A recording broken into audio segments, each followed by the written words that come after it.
In the city of Los Angeles, a bunch of police officers are in the middle of a violent gunfight against 4 robbers who are holding up a bank in Lincoln Heights. While 2 of the robbers are inside keeping an eye on the hostages, the other 2 are fighting the cops with automatic rifles and full body armor, which is allowing them to overpower the police and their puny pistols. Thankfully, a SWAT unit soon arrives.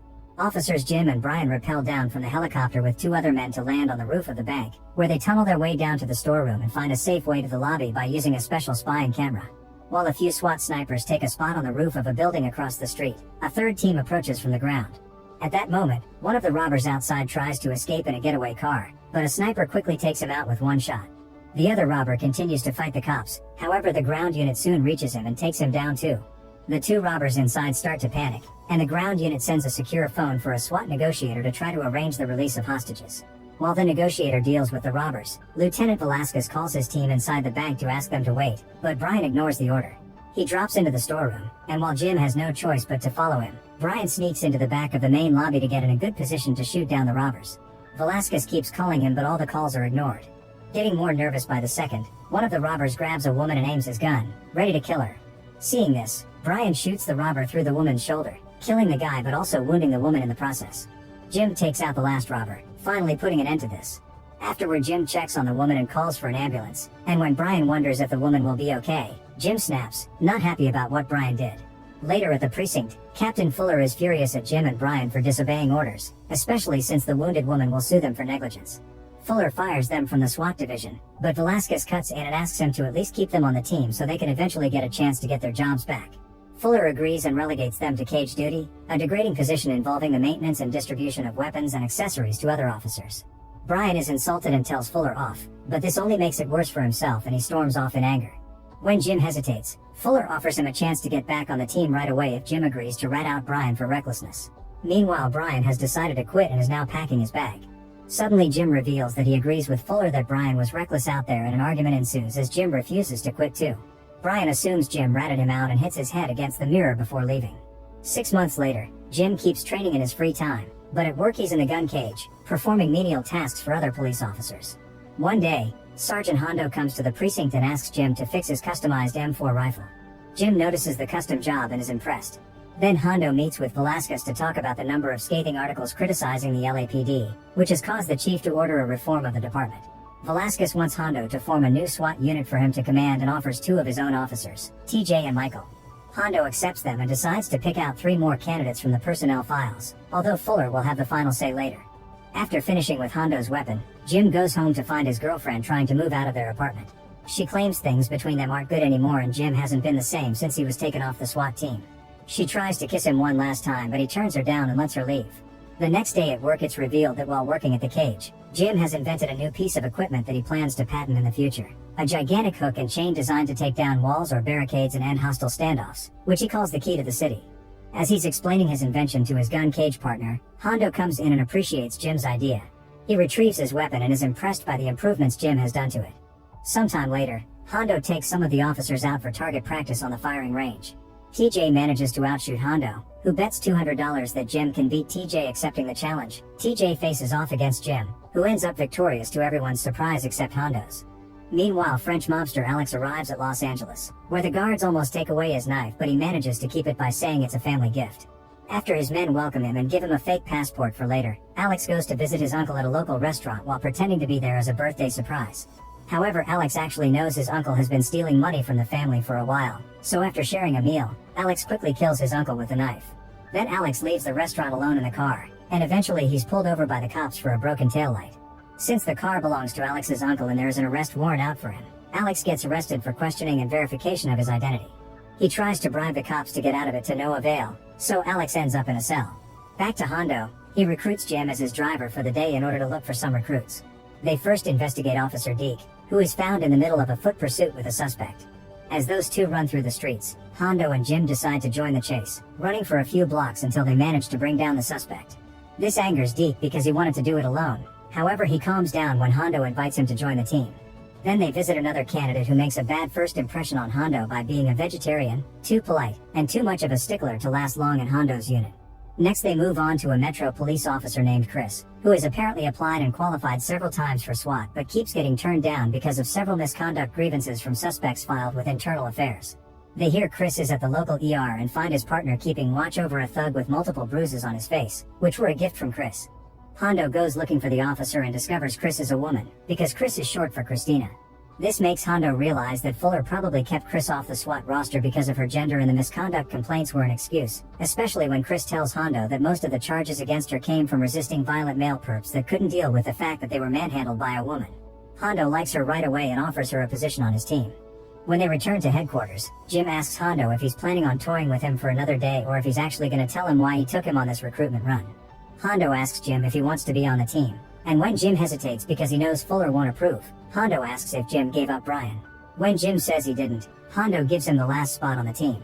Later during the meeting to discuss the team, Fuller rejects both Chris and Jim as expected, but Hondo refuses to back down. Fuller then offers a compromise. He'll accept the group as it is, but if they fail the preliminary trials needed for SWAT, then Chris goes back to her subway routine and Jim and Hondo will both be taken off the force. Hondo agrees, confident his new team can do it. Soon training begins and squad members get to know each other.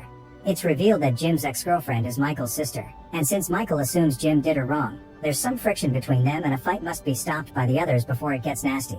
Hondo puts the group through several tests like infiltration, armor, weapons, physical conditioning, and long-range shooting, and while there are some difficulties at first, eventually they are capable of performing pretty well. When they have a sniper session that uses cards as targets, the team shows to have exceptional marksmanship skills. They also infiltrate empty buildings and simulation exercises to learn to work as a team and rescue hostages instead of getting them killed. A few days later it's time for the team's final evaluation, which consists of a simulated hostage situation. They'll have to infiltrate an airplane taken over by terrorists played by fellow officers armed with paintball guns. The goal is take back control of the aircraft by taking out all the hijackers within 8 minutes. While looking over the plane schematics, Jim notices that there's an alternative entry point to the plane that nobody will expect. A tiny elevator shaft meant for food trays which no man could fit, but Chris can. The team drives their vehicle underneath the plane and begins opening a hole in it while one of them climbs over the roof so he can use the window later. While Chris climbs into the elevator shaft, the others find a hatch and detect a trap right before it activates. In a few seconds, they manage to defuse it, and they count to 3 to attack at the same time. With the team split all over the plane, they manage to take out all 6 hijackers with quick shots without losing any hostages, although TJ takes a hit that would have been fatal if it had been real. To Fuller's annoyance, the new team sets a new course record. That night, the group celebrates by eating at a cafe owned by Deke's father. After a few hours of eating and drinking, most of the group heads home except for Chris and Jim, who go to Jim's favorite bar. While they share more drinks, they're interrupted by Brian, who exchanges passive-aggressive comments with Jim until he decides to leave. On his way back, Brian breaks a picture of him and Jim on the wall. Back to Jim, he tries to make a pass at Chris, but she turns him down before inviting him to her daughter's birthday party. Meanwhile, Alex tries hiring a lawyer, but there's nothing she can do for him, so soon he's transferred away. The next day, the team enjoys their time off. TJ goes on a date, Hondo and Velasquez go golfing. Deke spends the day with his kids, Michael stays home with his wife, and Jim goes to Chris's daughter's birthday party, where he entertains all the kids with a water rifle. However, everyone gets their fun interrupted when they get an emergency call. There's a Polish hostage situation, where a man has barricaded himself in his house and is randomly firing a shotgun out the window. The man claims to have wired all the entrances with explosives, and while nobody believes that, Velasquez refuses to take the chance. Jim volunteers his key to the city invention, which they use to tear down the back wall of the house and neutralize the suspect, ending the standoff in seconds. Later at the sheriff's department, a deputy discovers some details about Alex's true identity. This information is sent to Velasquez, who asks Hondo's unit to intercept and escort the prison bus carrying Alex. Meanwhile, Alex's gang has also learned about the transfer, so 2 men disguise themselves as cops and use a stolen police car to pull the bus over. They then climb onto the bus and shoot the deputies before releasing Alex. When they're about to drive off, Hondo's team arrives and blocks the street, but the criminals respond by firing, so a shootout ensues.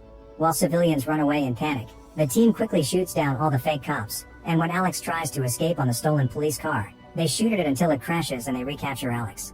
Afterward, it's revealed that Alex is an international fugitive wanted in over a dozen countries on charges including murder, arms dealing, and trafficking. Reporters are following the case closely, so when he's being led to a holding cell, Alex uses the chance to face the cameras and offer $100 million as a reward for anyone who can break him out of jail. The newscasts of every channel repeat the claim over and over as they confirm that Alex has the financial means to back up his promise, attracting the attention of every outlaw in Los Angeles. Hondo's team is frustrated by this, knowing it will make their job that much more difficult. Then Hondo's unit goes to the roof to evacuate Alex by helicopter, but when the chopper is about to reach them, suddenly it gets shot by an unseen sniper. The helicopter loses control and soon crashes on the street, where it explodes. The team takes Alex back inside and makes a new plan. They'll lead the criminal away via a motorcade. They leave in cars and bikes, ignoring the crazy fans that want to get Alex's attention. They have to stop when they find a homeless man crossing the street very slowly, but this turns out to be a trap, and a bunch of gang members soon begin attacking the cops. While a few trucks crash against the police cars, the other criminals open fire and throw smoke grenades, killing a motorcycle cop and injuring 2 other officers in the process. However, when they try to get Alex, they find a doll instead. It turns out the vehicles were a decoy, and Alex is being led down a private access area underground into unmarked cars parked several blocks away from the headquarters while Velasquez keeps watch from the sky. For a few miles, Hondo's plan goes well, although Alex keeps insulting them and offering them money. When they cross the second checkpoint, TJ suddenly stops the car and points his gun at his own team, having decided to accept Alex's offer. Jim and Michael attempt to reason with him, but TJ is suddenly joined by Brian, who shoots Michael down and reveals himself as the mastermind behind the operation to break out Alex. After handcuffing Jim to the car, TJ and Brian take Alex and flee into the subway. Soon the rest of the team arrives and rescues Jim while calling the paramedics to treat Michael. Once again they decide to split and Hondo and Jim chase after the group while Deke and Sages rush to the next station. Sadly, Hondo and Jim miss the train, however Deke and Chris report that the train never made it to the next station, so both teams head down the end of the tunnel to investigate. They find the train abandoned midway through the tunnel, but Brian and his men are gone, only the terrified passengers are there. The driver points them to a storm drain opening and the team enters it, which causes them to get cut off from the police frequency. Meanwhile, Fuller finds out about TJ's betrayal and Brian's involvement and suspects the whole team might be part of the operation to free Alex, especially since they're no longer responding. When he finds out an unauthorized runway has been lit up at Hawthorne Airport, he suspects that's where Brian is heading, so he sends all available units there.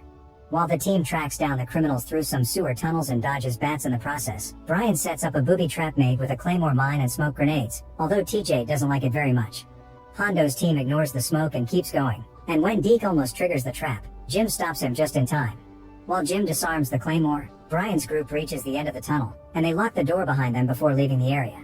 Eventually Hondo's team finds this locked heavy gate, but fortunately Jim can just use the claymore to blow it open. Now their communicators are working again, and Hondo explains what happened to Fuller, asking him to send vehicles to pick them up. However, Fuller doesn't trust Hondo anymore, so he orders the team to quit the mission. Hondo ignores the order and his team ends up taking over a passing limo. As they take off, Chris notices a low-flying jet over the city, making them realize that the jet must be Brian's plan for evacuating Alex and the airport is just a decoy. The team immediately follows the jet, which is now landing on the 6th Street Bridge.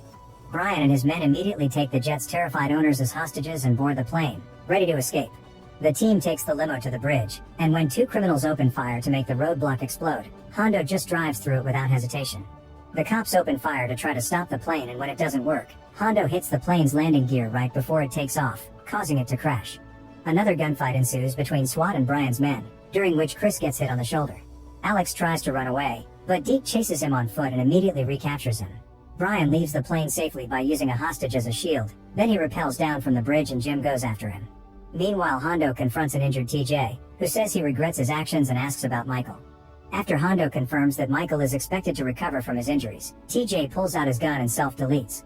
Back to Jim, he rappels down from the bridge too and lands on a train yard, where Brian takes him by surprise and stabs his hand before running away. Jim goes after him, and after dodging a few moving trains, he tackles Brian to start a hand-to-hand fight. They exchange a bunch of hits on top of the rails, and when a train suddenly approaches, Jim kicks Brian's head into its path, killing him instantly. After Jim rejoins his team on the bridge, Fuller arrives and congratulates everyone for their excellent work, but he also points out that the job isn't finished yet. Alex is still in their custody and needs to be transferred to a federal prison, so the team takes a SWAT truck to deliver Alex to the authorities. Sometime later, after successfully delivering Alex, a report of a robbery in progress comes onto the police band. Hondo points out that their shift has technically been over for 12 hours, but the tired team agrees to head out to their next mission anyway. Make sure to subscribe and turn on notifications so you can watch more videos like this. Thanks for watching.